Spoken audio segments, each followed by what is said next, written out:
इस सेशन में हम लोग टाइम कॉम्प्लेक्सिटी पढ़ेंगे, प्रेडिक्टिव पार्सर्स की और साथ में एलआर पार्सर्स की। ओके, लेकिन इन दोनों पार्सर्स की टाइम कॉम्प्लेक्सिटी, एक स्ट्रिंग एन लेंथ की स्ट्रिंग को पार्स करने के लिए मीन्स कितना टाइम लगेगा, ये जानने से पहले जनरल अप्रोच पे बात करते हैं। सपोज करो कि हमारे पास ना ही प्रेडिक्टिव पार्सर है ना ही एलआर पार्सर है और किसी कॉन्टेक्स्ट फ्री ग्रामर की एक एन लेंथ की स्ट्रिंग को हमें पार्स करना है। ओके, यहां पर जब मैं कह रहा हूं किसी कॉन्टेक्स्ट फ्री ग्रामर की, इसका मतलब है कि there is no restriction on the means context free grammar. जो कॉन्टेक्स्ट फ्री ग्रामर है वो एम्बिगुअस हो सकती है, वो लेफ्ट रिकर्सिव हो सकती है, वो राइट रिकर्सिव हो सकती है, किसी तरह की कोई कंडीशन नहीं है।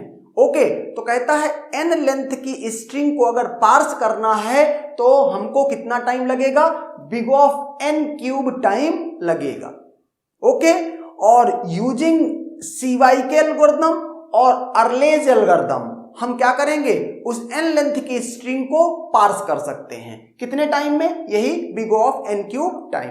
जब एल्गोरिथम में यहां पर इस बात का जिक्र ना हो, जैसे लिखा है languages require big of n cube time, यहां पर केस का जिक्र नहीं है। ओके, कि worst case, best case, average case, जब केस का जिक्र ना हो तो बाय डिफॉल्ट जो टाइम कॉम्प्लेक्सिटी लिखी है वो वर्स्ट केस की टाइम कॉम्प्लेक्सिटी लिखी हुई है।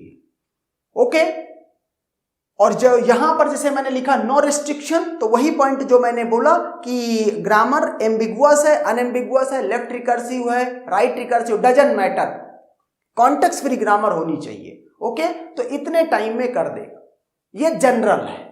ओके, और ये दोनों अप्रोच बेस्ड हैं डायनामिक प्रोग्रामिंग अप्रोच पर। तो अब बात करते हैं अपने इस ओरिजिनल क्वेश्चन के लिए कि अगर प्रेडिक्टिव पार्सर से कोई स्ट्रिंग है जिसकी लेंथ है n, उसको पार्स कर रहे हैं तो कितना टाइम लगेगा, या अगर एलआर पार्सर से एक n लेंथ की स्ट्रिंग को पार्स कर रहे हैं तो कितना टाइम लगेगा।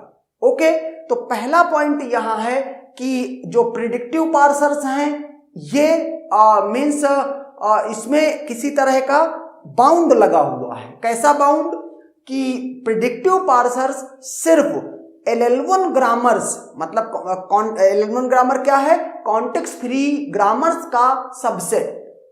ओके, सिर्फ LL1 ग्रामर्स की स्ट्रिंग्स को, एन लेंथ की अगर स्ट्रिंग है LL1 ग्रामर की, तो यूजिंग प्रेडिक्टिव पार्सर आप लिनियर टाइम में पार्स कर सकते हो। ओके, जैसे यहां पर लिखा हुआ है subset of context free languages. यहां कॉन्टेक्स्ट फ्री लैंग्वेजेस क्यों लिखा हुआ है, क्योंकि स्ट्रिंग को पार्स करना है और कलेक्शन ऑफ स्ट्रिंग क्या होता है, लैंग्वेज होती है, तो इसीलिए कॉन्टेक्स्ट फ्री लैंग्वेजेस लिखा हुआ है। ओके, लेकिन हम चूंकि ग्रामर की बात ग्रामर के टर्म्स में ज्यादा बोल रहे हैं तो आप इसको कॉन्टेक्स्ट फ्री ग्रामर से बोलोगे तो कोई इशू नहीं है। Requires big of n time, that is linear time.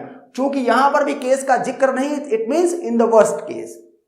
Okay, predictive parsing using LL1 grammars, predictive parsing using LL1 grammar big of n time. Okay, दूसरा क्या है, जो एलआर पार्सर्स आपने पढ़ रखे हैं, means LR0, SLR1, CLR1 and LLR1, जो ये पार्सर हैं इनके रिस्पेक्टिव जो ग्रामर्स हैं, उन ग्रामर्स को आप क्या कर सकते हैं, उनको भी लीनियर टाइम में पार्स कर सकते हैं यूजिंग शिफ्ट रिड्यूस पार्सिंग, या रिस्पेक्टिवली आप क्या बोल सकते हो, LR0 ग्रामर को LR0 पार्सर से, SLR1 ग्रामर को SLR1 पार्सर से, एंड सो ऑन।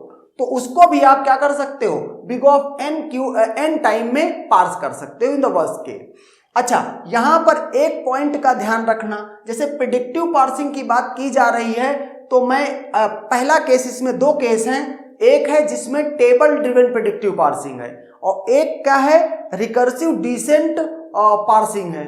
ओके, लेकिन वो भी प्रेडिक्टिव पार्सिंग ही है एक तरह की।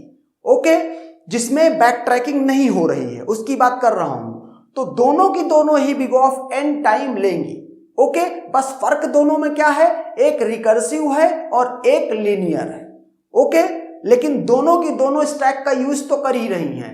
एक स्टैक का इम्प्लिसिट यूज कर रही है, एक स्टैक का एक्सप्लिसिट यूज कर रही है।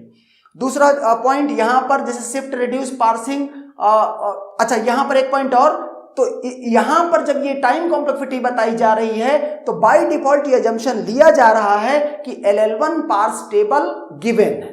ओके, अगर मैं बात करूं किसकी, टेबल ड्रिवन की। सिमिलरली यहां पर shift reduce parsing using LR1 grammar, LR1 का सिर्फ जिक्र किया गया है, मतलब CLR1 का, लेकिन डिफॉल्ट में है ये, LR0 हो तो भी कोई फर्क नहीं है, सेम ही रहेगा, SLR1 है तो भी सेम ही रहेगा, और LLR1 है तो भी सेम ही रहेगा। ओके, तो उस केस में शिफ्ट रिड्यूस जो पार्सिंग एल्गोरिथम है वो क्या करेगी, लीनियर टाइम में ही पार्स करेगी। लेकिन यहां पर भी एक बात है क्या, कि इनके रिस्पेक्टिव जो पार्स टेबल हैं वो ऑलरेडी कंस्ट्रक्ट करके रखी हुई हैं। ओके, सिर्फ इनपुट स्ट्रिंग को स्कैन करना है एन लेंथ की स्ट्रिंग को, और जो एक्शन टेबल को देख करके जो शिफ्ट रिड्यूस और जो ये परफॉर्म करना है, सिर्फ ये परफॉर्म करना है। तो उस केस में लीनियर टाइम में ही ये भी इसको भी क्या कर देगा, पार्स कर देगा। Okay, and that's done.